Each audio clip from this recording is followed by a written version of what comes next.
Assalamualaikum warahmatullahi wabarakatuh. Perkenalkan, nama saya Francika Kirabella, NIM 1944175 dari kelas S1 Akuntansi semester 6B.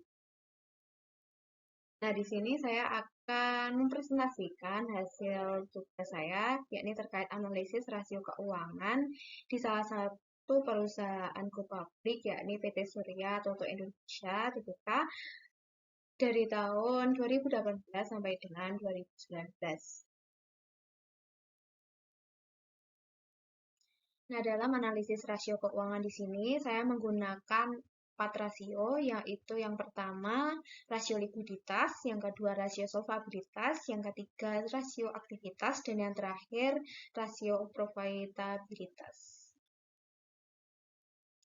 Untuk analisis yang pertama, yakni analisis rasio likuiditas. Nah, dalam rasio likuiditas ini saya menggunakan dua metode, yakni yang pertama current rasio dengan rumus CR sama dengan aktiva lancar per hutang lancar dikali 100%, dan juga saya menggunakan metode quick rasio dengan rumus QR sama dengan aktiva lancar dikurangi persediaan per hutang lancar dikali 100%. Untuk perhitungan yang pertama, saya menggunakan metode current rasio. Di sini sudah ada keterangan terkait aktiva lancar dan hutang lancar dari PT Surya Toto Indonesia pada tahun 2018 dan 2019.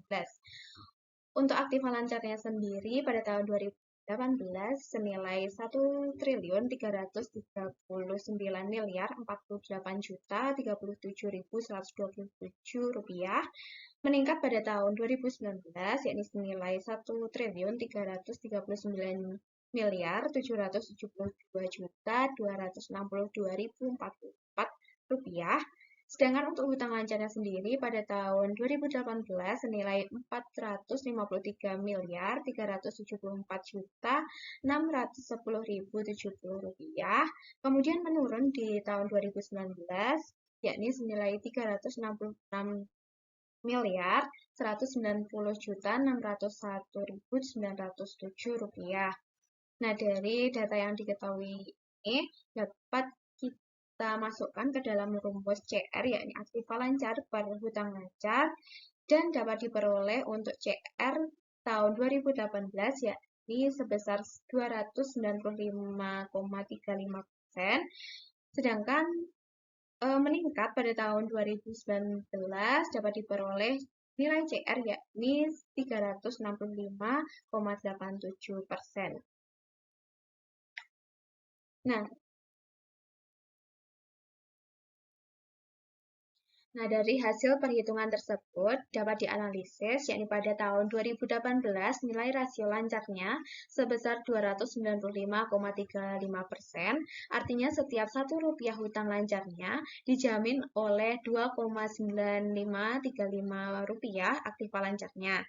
Pada tahun 2019 terjadi peningkatan yaitu sebesar 365,87%, sehingga setiap Rp1 hutang lancarnya dijamin oleh Rp3,6587 aktiva lancarnya.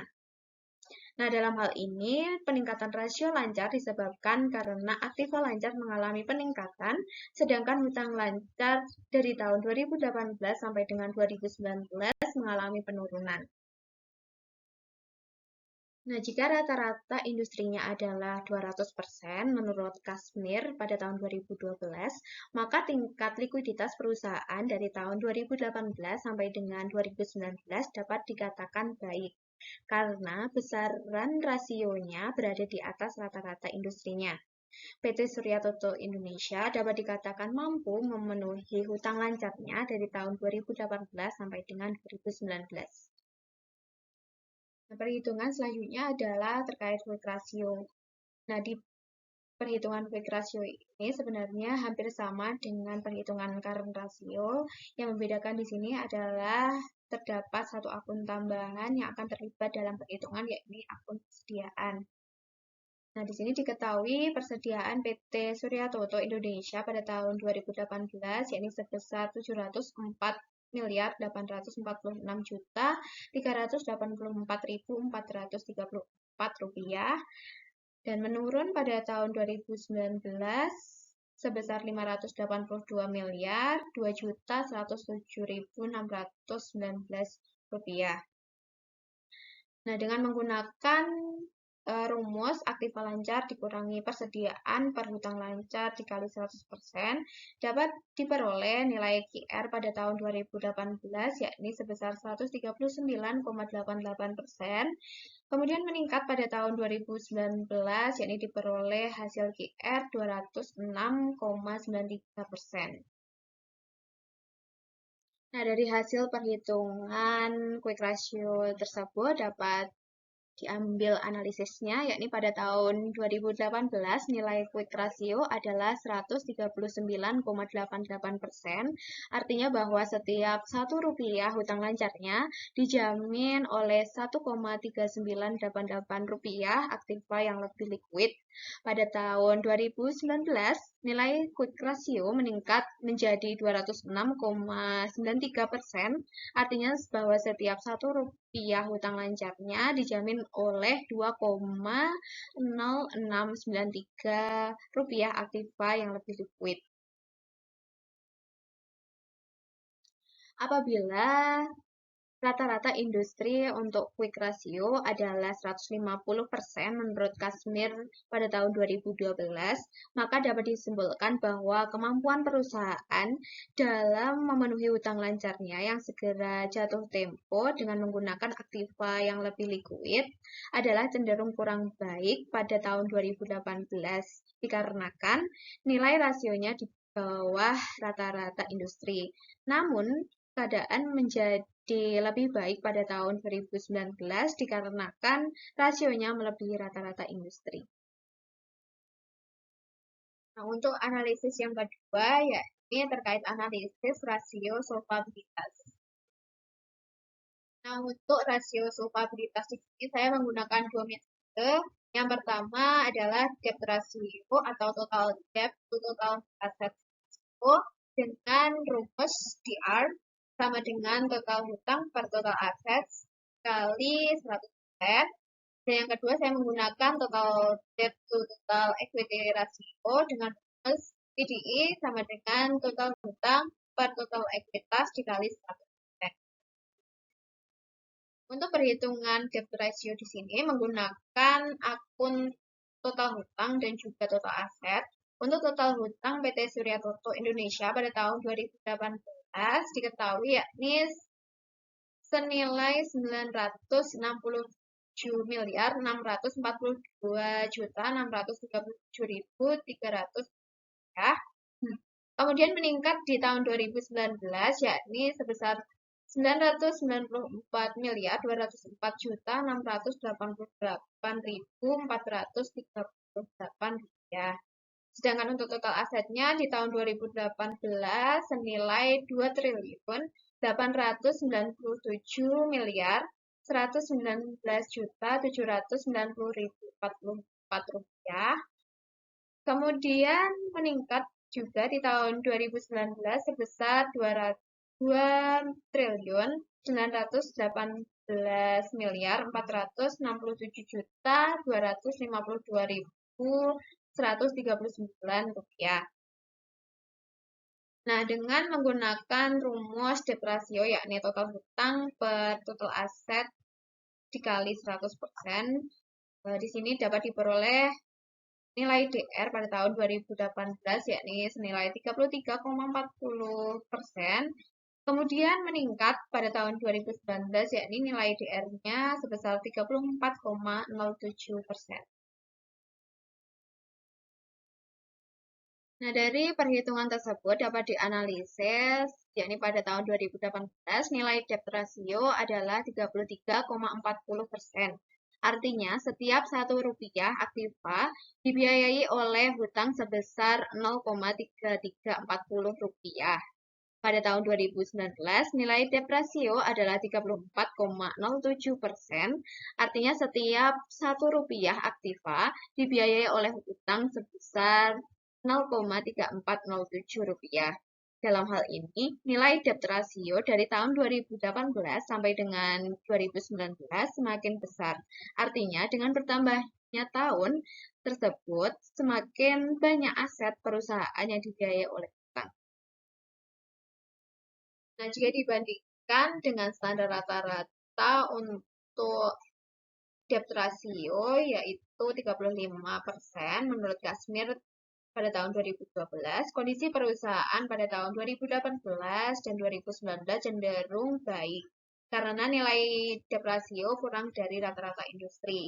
Dapat dikatakan demikian karena semakin rendah rasio ini, maka akan semakin rendah risiko keuangannya.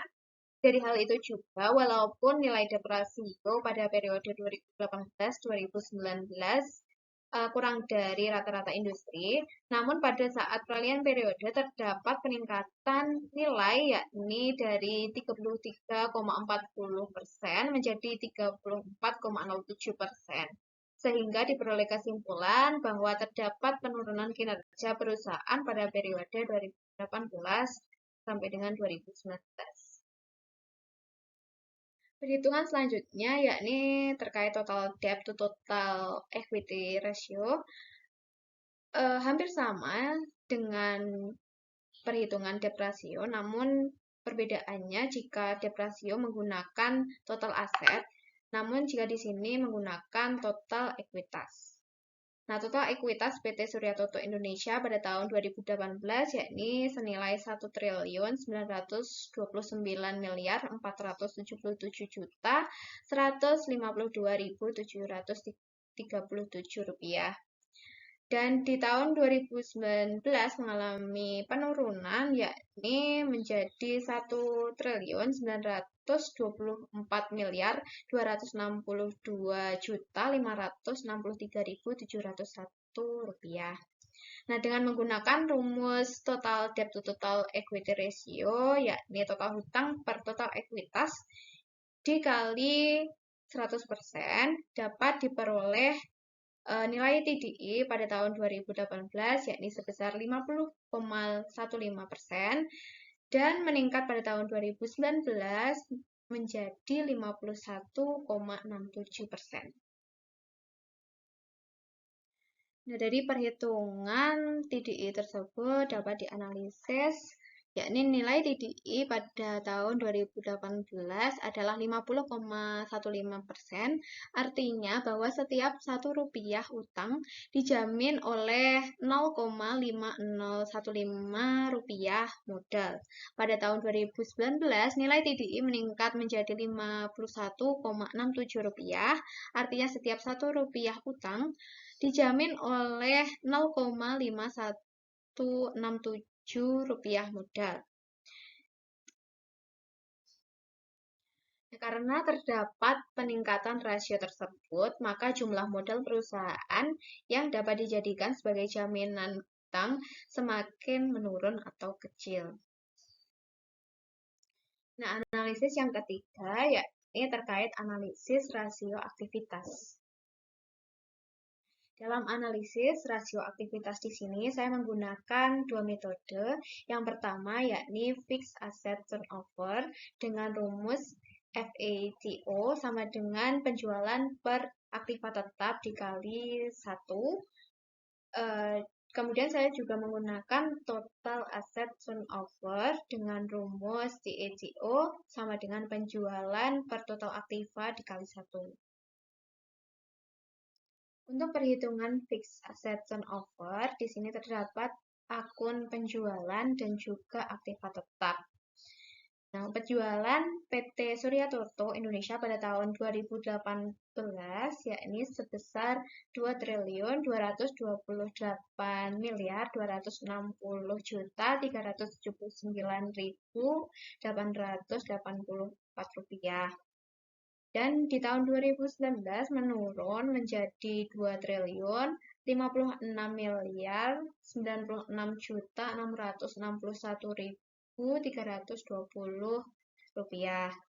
Sedangkan untuk aktiva tetapnya pada tahun 2018 sebesar 1.558.751.752.917 rupiah.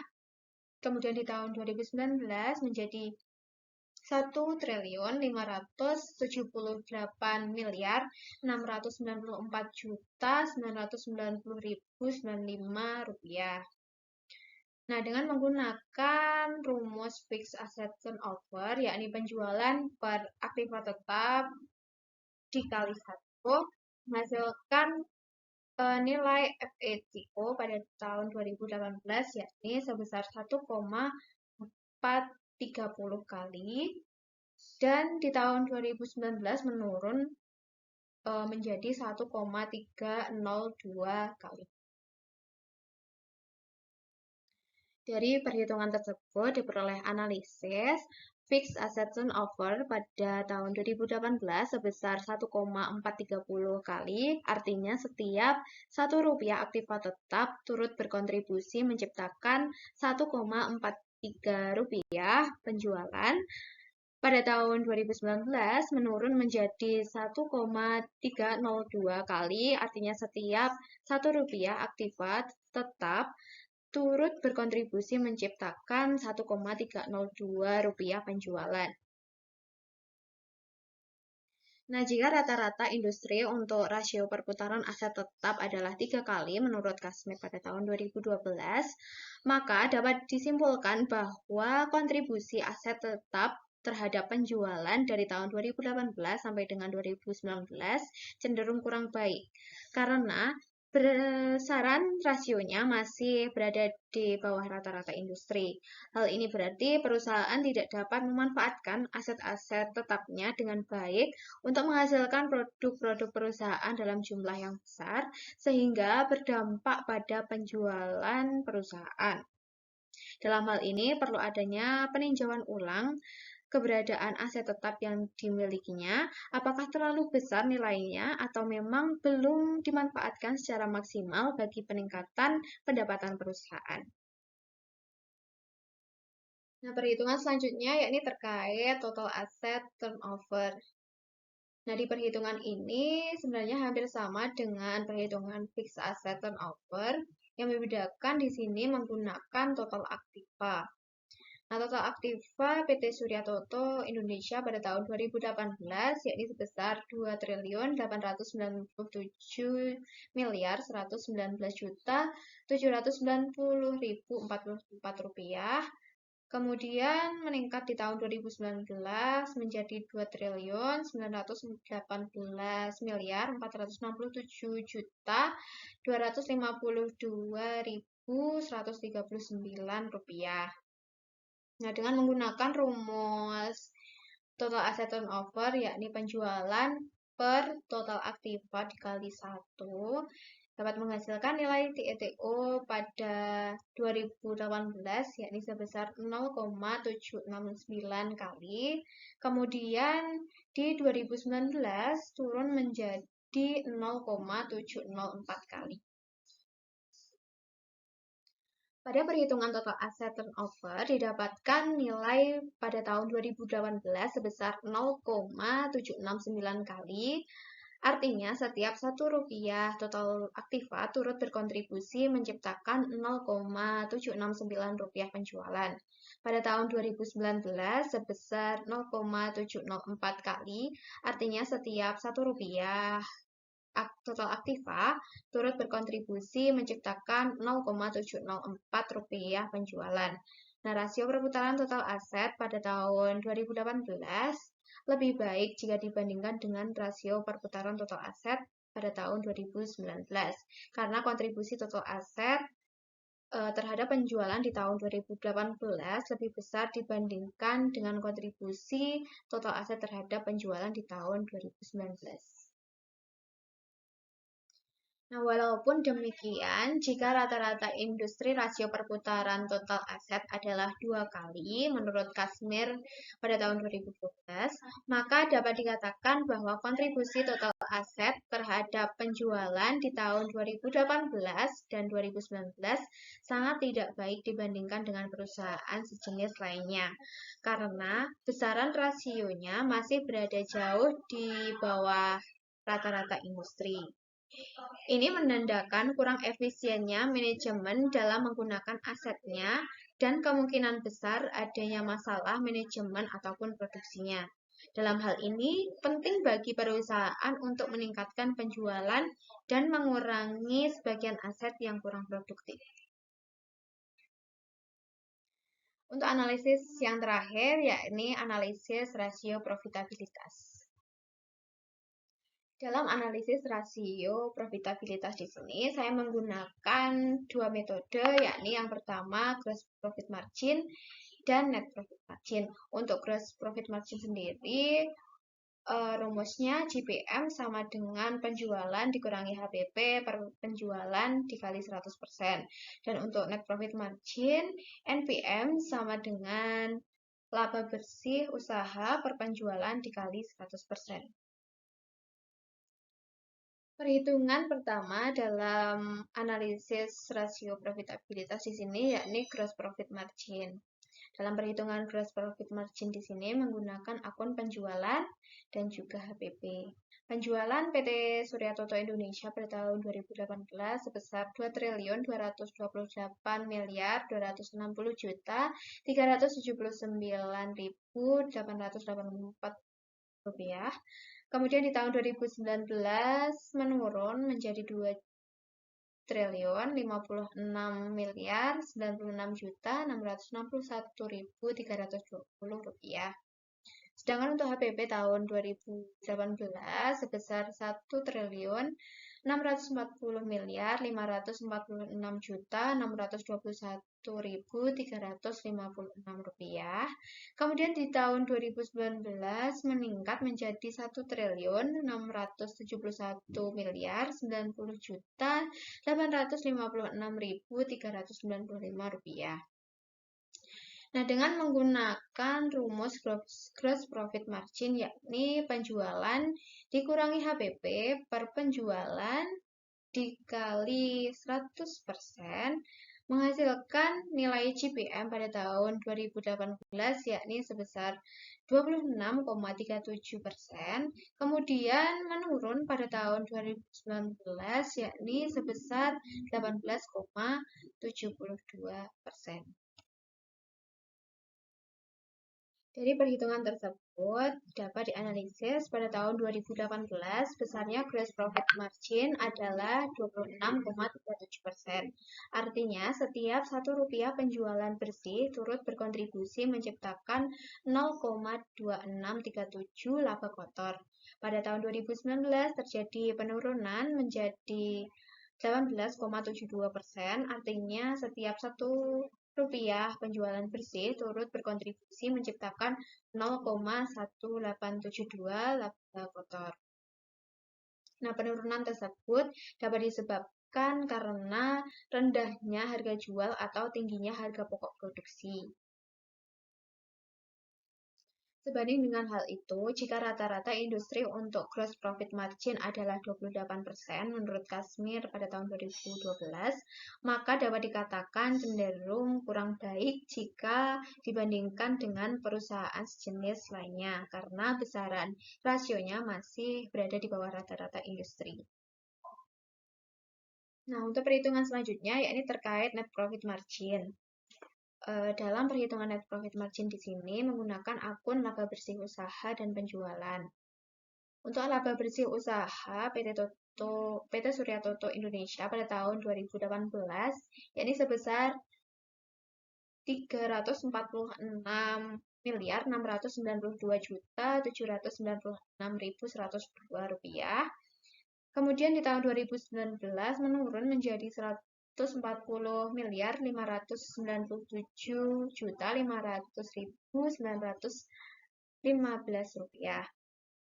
Nah, dari data laba bersih usaha dan penjualan di sini dapat dimasukkan ke dalam rumus net profit margin, yakni laba bersih usaha per penjualan dikali 100%.